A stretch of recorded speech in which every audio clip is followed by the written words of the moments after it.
Welcome to स्टडीकर। दोस्तों आज हम डिस्कस करेंगे 17 सितंबर 2024 के मोस्ट इंपॉर्टेंट करंट अफेयर्स के क्वेश्चन। तो आप इस पूरे लेक्चर को बहुत ही ध्यान से लास्ट तक जरूर देखिएगा।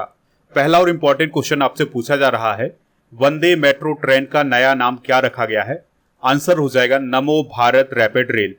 तो दोस्तों अभी हाल ही में पीएम मोदी ने 16 सितंबर 2024 को गुजरात के भुज और अहमदाबाद के बीच में देश की पहली वंदे मेट्रो ट्रेन या नमो भारत रैपिड रेल को हरी झंडी दिखाई है।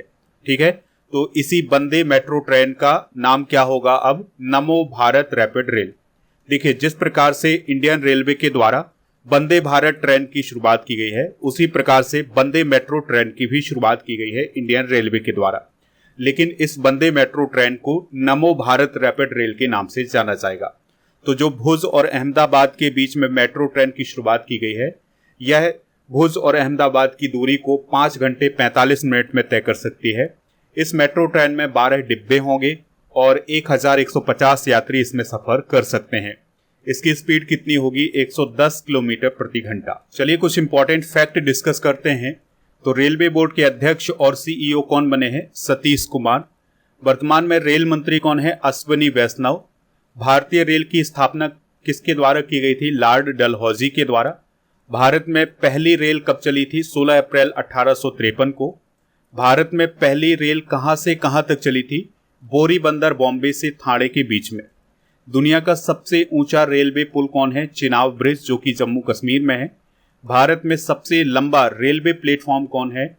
कर्नाटक के हुबली में। भारत की पहली इलेक्ट्रिक ट्रेन कौन है? बॉम्बे वीटी, जो कि अब छत्रपति शिवाजी महाराज टर्मिनस के नाम से जानी जाती है।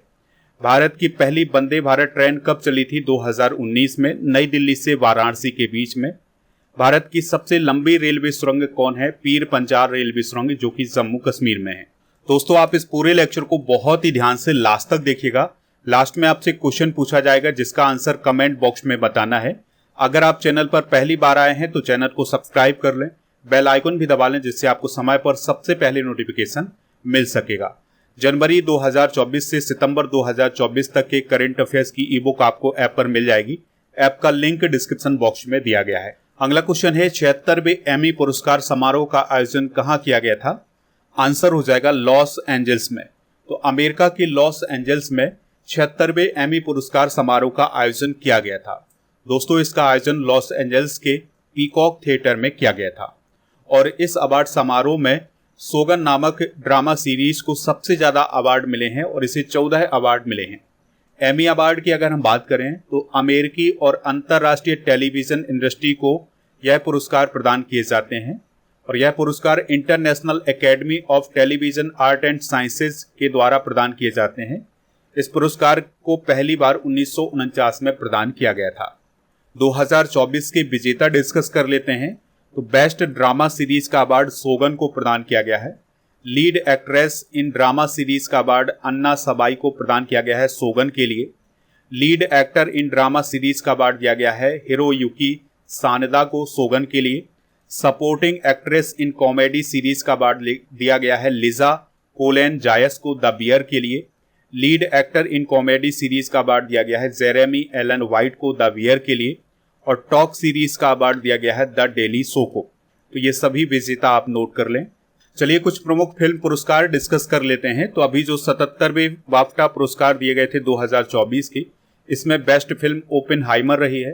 बेस्ट डायरेक्टर क्रिस्टोफर नोलन रहे हैं। बेस्ट एक्टर रहे हैं सिलियन मर्फी और बेस्ट एक्ट्रेस रही हैं एमा स्टोन। दोस्तों 2024 में 96वें ऑस्कर पुरस्कार दिए गए हैं। तो जिस प्रकार से बाफ्टा अवार्ड हैं उसी प्रकार से ऑस्कर अवार्ड भी प्रदान किए गए हैं। तो इसको भी आप नोट कर लें, इसी प्रकार से आप याद रख सकते हैं इनको। 69वें फिल्म फेयर पुरस्कार 2024 में बेस्ट फिल्म 12th फेल रही है। बेस्ट डायरेक्टर विधु विनोद चोपड़ा रहे हैं। बेस्ट एक्टर रणबीर कपूर रहे हैं और बेस्ट एक्ट्रेस आलिया भट्ट रही हैं। 70वें नेशनल फिल्म अवार्ड 2024 अभी हाल ही में प्रदान किए गए थे। तो इसमें बेस्ट एक्टर ऋषभ शेट्टी रहे हैं। उन्हें कांतारा फिल्म के लिए बेस्ट एक्टर का अवार्ड दिया गया है। बेस्ट एक्ट्रेस रही हैं नित्या मेनन और मानसी पारेख। बेस्ट फिल्म रही है कांतारा और बेस्ट फीचर फिल्म रही है अट्टम। अगला क्वेश्चन है, चौथी दक्षिण एशियाई जूनियर एथलेटिक चैंपियनशिप 2024 में पहले स्थान पर कौन रहा है? आंसर हो जाएगा भारत।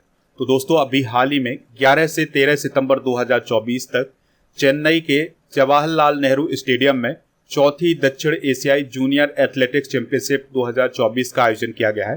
तो इसमें भारत 48 मेडल के साथ मेडल टैली में पहले स्थान पर रहा है। देखिए, जो पहली दक्षिण एशियाई जूनियर एथलेटिक्स चैंपियनशिप का आयोजन था वो 2007 में श्रीलंका में किया गया था। इसका दूसरा एडिशन नवंबर 2013 में रांची में किया गया था। तीसरा एडिशन इसका 2018 में श्रीलंका में किया गया था। 2024 में ये जो चैंपियनशिप आयोजित की गई है इसमें किन देशों ने भाग लिया था? भारत, पाकिस्तान, श्रीलंका, मालदीव, बांग्लादेश, भूटान और मेडल टैली की अगर हम बात करें तो मेडल टैली में भारत पहले स्थान पर रहा है। भारत ने 21 गोल्ड, 22 सिल्वर और 5 ब्रॉन्ज मेडल जीते हैं और कुल 48 मेडल जीते हैं। श्रीलंका दूसरे स्थान पर रहा है। श्रीलंका ने 9 गोल्ड के साथ 35 मेडल जीते हैं। बांग्लादेश ने कुल 3 मेडल जीते हैं। मालदीव ने 2 मेडल जीते हैं और नेपाल ने 1 मेडल जीता है। भूटान और पाकिस्तान ने 1 भी मेडल नहीं जीता है। अगला क्वेश्चन है, विश्व ओजोन दिवस 2024 कब मनाया गया है? तो 16 सितंबर को विश्व ओजोन दिवस 2024 मनाया गया है। दोस्तों आपको याद रखना है कि 16 सितंबर 1987 को ओजोन को लेकर के मॉन्ट्रियल प्रोटोकॉल पर हस्ताक्षर किए गए थे। तो इसी घटना को याद करने के लिए ही 16 सितंबर को विश्व ओजोन दिवस मनाया जाता है। यह दिवस पहली बार 1995 को मनाया गया था और इस दिवस को मनाने का उद्देश्य ये है कि जो ओजोन परत की कमी हो रही है और इससे पृथ्वी को जो नुकसान हो रहा है इसके बारे में जागरूकता बढ़ाना। चलिए कुछ इंपॉर्टेंट फैक्ट डिस्कस करते हैं। तो दोस्तों ओजोन एक प्रकार की गैस है और यह ऑक्सीजन के 3 परमाणुओं से मिलकर बनी होती है। ओजोन परत वायुमंडल के समताप मंडल में पाई जाती है। अगर हम समताप मंडल की एक बात करें तो पृथ्वी की सतह से करीब 10 से 15 किलोमीटर ऊपर से ये शुरू होता है और करीब 50 किलोमीटर की ऊंचाई तक यह फैला होता है और इसी समताप मंडल के अंतर्गत ओजोन परत आती है। ओजोन परत समताप मंडल के निचले हिस्से में मौजूद होती है। ओजोन परत पृथ्वी की सतह से करीब 15 से 35 किलोमीटर की ऊंचाई पर होती है। क्षोभ मंडल की अगर हम बात करें तो ओजोन की मात्रा इसमें 10% होती है। देखिए दोस्तों, वायुमंडल की कौन कौन सी परतें होती हैं? क्षोभ मंडल, समताप मंडल, मध्य मंडल, ताप मंडल और बाह्य मंडल। तो जो समताप मंडल है उसी में पाई जाती है ओजोन परत, ठीक है। और सबसे निचला हिस्सा होता है क्षोभ मंडल। तो क्षोभ मंडल में 10% ओजोन पाई जाती है। ओजोन परत अल्ट्रावायलेट किरणों को अवशोषित कर लेती है और हानिकारक विकिरण से पृथ्वी की रक्षा करती है। दोस्तों अगर ये अल्ट्रावायलेट किरणें हमारे शरीर पर पड़ जाएं तो हमें स्किन कैंसर भी हो सकता है। ओजोन परत की खोज किसने की थी? चार्ल्स फैब्री और हेनरी बुइसन ने, और ये खोज 1913 में की गई थी।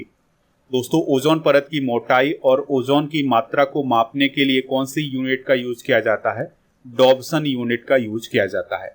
ओजोन गैस की खोज कब की गई थी? 1839 में। और किसके द्वारा इसकी खोज की गई थी? क्रिश्चियन फ्रेडरिक सोनेवेन के द्वारा। सितंबर माह के कुछ प्रमुख दिवस डिस्कस करते हैं।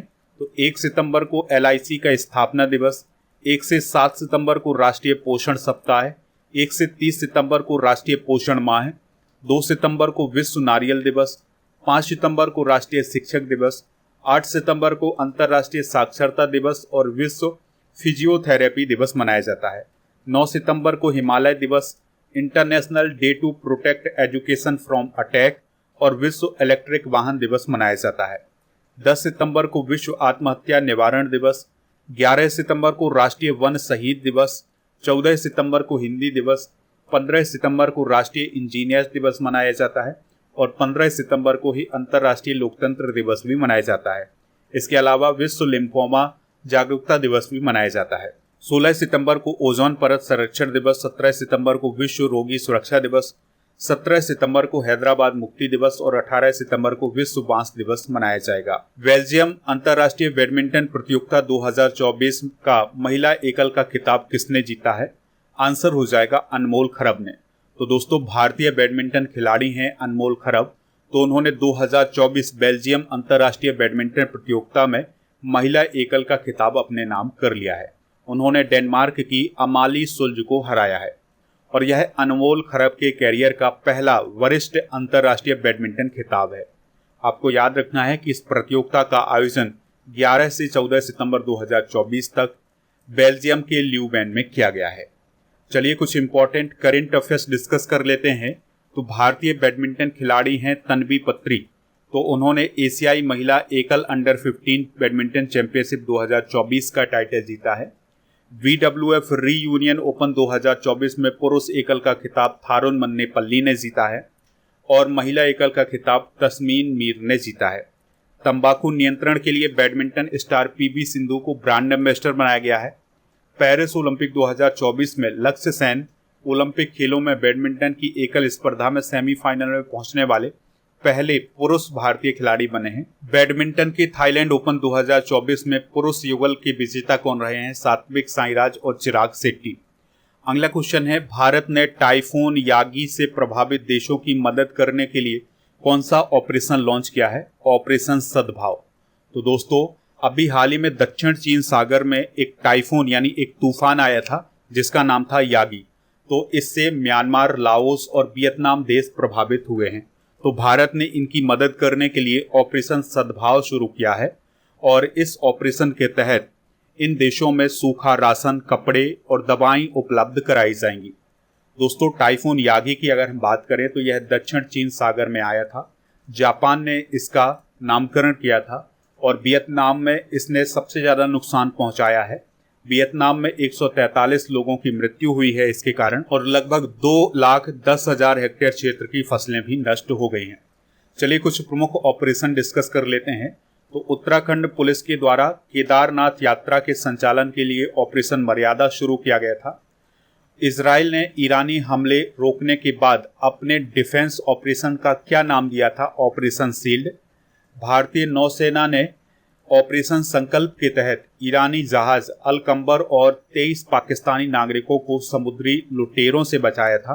हैती में फंसे भारतीयों को निकालने के लिए भारत सरकार के द्वारा ऑपरेशन इंद्रावती शुरू किया गया था। अगला क्वेश्चन है, किस विभाग को राजभाषा कीर्ति पुरस्कार प्रदान किया गया है? आंसर हो जाएगा प्रशासनिक सुधार और लोक शिकायत विभाग को अभी हाल ही में राजभाषा कीर्ति पुरस्कार से सम्मानित किया गया है। तो दोस्तों हिंदी दिवस समारोह और अखिल भारतीय राजभाषा सम्मेलन के दौरान प्रशासनिक सुधार और लोक शिकायत विभाग को राजभाषा कीर्ति पुरस्कार प्रदान किया गया है। राजभाषा कीर्ति पुरस्कार की अगर हम बात करें तो यह हर वर्ष प्रदान किया जाता है। इसकी शुरुआत 2015-16 में हुई थी और आपको याद रखना है कि यह पुरस्कार गृह मंत्रालय के राजभाषा विभाग के द्वारा प्रदान किया जाता है और यह राजभाषा के क्षेत्र में उत्कृष्ट काम करने वाले विभागों, मंत्रालयों, बैंकों और उपक्रमों को प्रदान किया जाता है। 2024 के प्रमुख पुरस्कार डिस्कस कर लेते हैं। तो गोल्डमैन पर्यावरण पुरस्कार आलोक शुक्ला को प्रदान किया गया है। लच्छू महाराज पुरस्कार पंडित राजेंद्र गंगानी को प्रदान किया गया है। Global media award AI news anchor Sana को प्रदान किया गया है। कैम्ब्रिज समर्थित शिक्षक पुरस्कार जीना जस्टिस को प्रदान किया गया है। लता दीनानाथ मंगेशकर पुरस्कार अमिताभ बच्चन को प्रदान किया गया है। Laureus world sports award 2024 Novak जोकोविच को प्रदान किया गया है। KISS मानवतावादी सम्मान 2021 रतन टाटा को प्रदान किया गया है। आर्यभट्ट पुरस्कार पाबुलुरी सुब्बा राव को प्रदान किया गया है।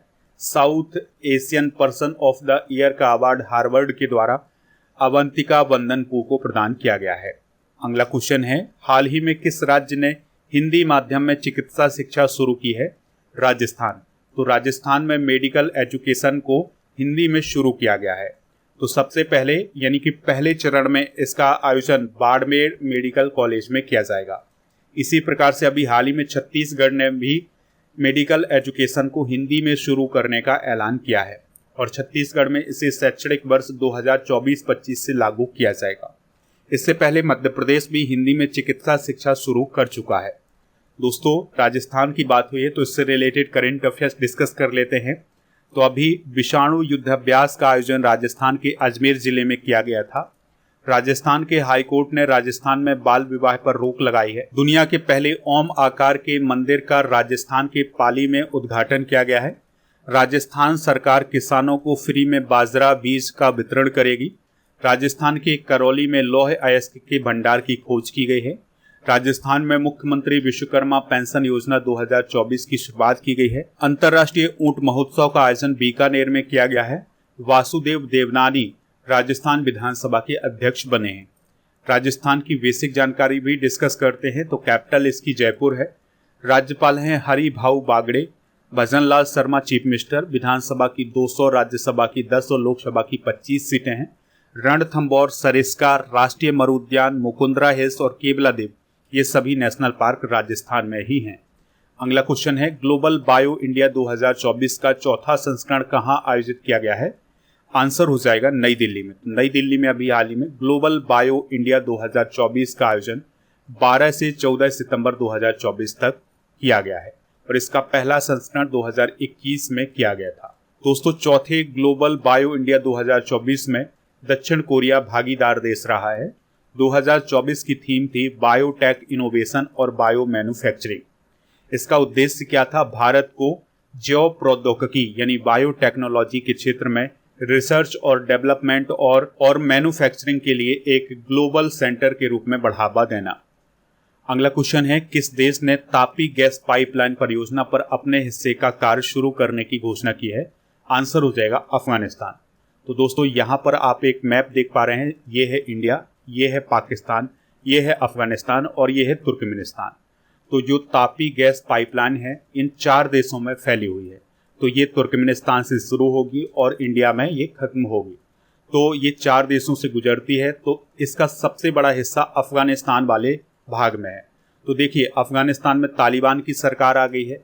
तो तालिबान की जब से सरकार आई है तब से इस परियोजना पर रोक लगा दी गई थी, यानी कि इसका काम रुक गया था। लेकिन अब अफगानिस्तान में तालिबान की सरकार ने ये कहा है कि जो तापी गैस पाइपलाइन परियोजना है इस पर काम फिर से शुरू किया जाएगा। दोस्तों, ये जो तापी गैस पाइपलाइन परियोजना है इसका शिलान्यास किया गया था 13 दिसंबर 2015 को। तुर्कमेनिस्तान में इसका शिलान्यास किया गया था और इसे 2019 तक पूरा करने का लक्ष्य था, लेकिन तालिबान की सरकार आने के कारण अफगानिस्तान में इसका निर्माण नहीं हो सका है। इस परियोजना के तहत भारत एवं पाकिस्तान को प्राकृतिक गैस का 42% हिस्सा प्राप्त होगा और 16% हिस्सा अफगानिस्तान को प्राप्त होगा और इस परियोजना के माध्यम से तुर्कमेनिस्तान से इंडिया तक प्राकृतिक गैस लाई जाएगी। तो दोस्तों, ये थे आज के करंट अफेयर्स के क्वेश्चन। चलिए अब हम कल के करंट अफेयर्स के क्वेश्चन एक बार रिवाइज कर लेते हैं। तो पहला क्वेश्चन है ब्रसेल्स डायमंड लीग 2024 के फाइनल में नीरज चोपड़ा ने कौन सा स्थान हासिल किया है? दूसरा, एसएसबी के डीजी कौन बने हैं? अमृत मोहन प्रसाद। MVA-VN किस रोग की वैक्सीन है जिसे WHO के द्वारा मंजूरी दी गई है? एमपॉक्स। जांस्कर महोत्सव 2024 का आयोजन कहां किया गया है? लद्दाख में। केंद्रीय मंत्रिमंडल ने PM E-ड्राइव योजना को मंजूरी दे दी है। यह किस मंत्रालय से संबंधित है? भारी उद्योग मंत्रालय से। लगातार 6वें वर्ष राष्ट्रीय ऊर्जा लीडर पुरस्कार किसे प्रदान किया गया है? राष्ट्रीय इस्पात निगम लिमिटेड। तरंग शक्ति सैन्य अभ्यास 2024 का दूसरा चरण किस राज्य में आयोजित हुआ है? राजस्थान। भारतीय लाइट टैंक जोरावर का प्रारंभिक ऑटोमोटिव सफल परीक्षण किसने किया है? DRDO। भारतीय अंतर्राष्ट्रीय समुद्री विवाद समाधान केंद्र को कहां स्थापित किया जाएगा? मुंबई में। राष्ट्रीय इंजीनियर्स दिवस कब मनाया जाता है? 15 सितंबर को। आज के जनरल नॉलेज के पिटारे में हम भारतीय संविधान के आर्टिकल डिस्कस करेंगे। तो आर्टिकल 1 में संघ का नाम और राज्य क्षेत्र है। आर्टिकल 14 में कानून के समक्ष समानता है। आर्टिकल 17 में अस्पृश्यता का उन्मूलन है, यानी छुआछूत का उन्मूलन है।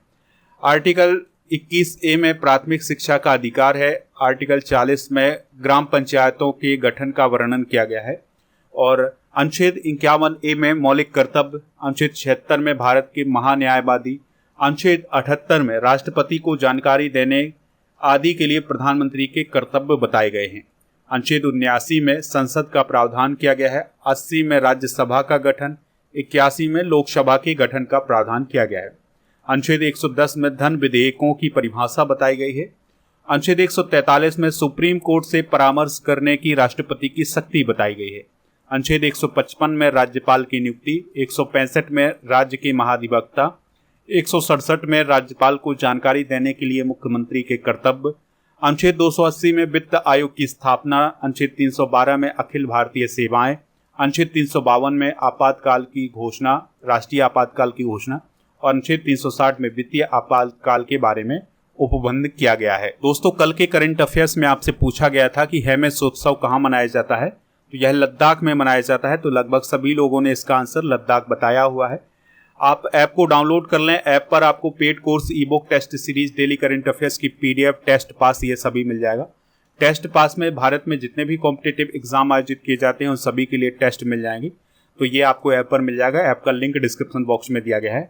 अब आपके लिए क्वेश्चन है जिसका आंसर कमेंट बॉक्स में देना है। आपको बताना है कि ऑपरेशन मर्यादा किस राज्य में शुरू किया गया है। ऐप पर आपको अगस्त 2024 के करंट अफेयर्स की ई बुक मिल जाएगी। इसके अलावा डेली करंट अफेयर्स का टेस्ट भी मिल जाएगा। तो टेस्ट सीरीज वाले ऑप्शन पर जाएंगे तो आपको डेली करंट अफेयर्स का टेस्ट मिल जाएगा। इसके अलावा मॉक टेस्ट भी मिल जाएगा। 16 सितंबर 2024 के टेस्ट की अगर हम बात करें तो टॉप 3 कौन कौन है? निखिल, वैष्णवी और हरीश कुमार। तो दोस्तों आप भी टेस्ट दीजिएगा, आपका भी नाम यहाँ पर हो सकता है। ई बुक वाले सेक्शन पर जाएंगे अगर, तो आपको करंट अफेयर्स की ई बुक के अलावा जीके की ई बुक भी मिल जाएगी।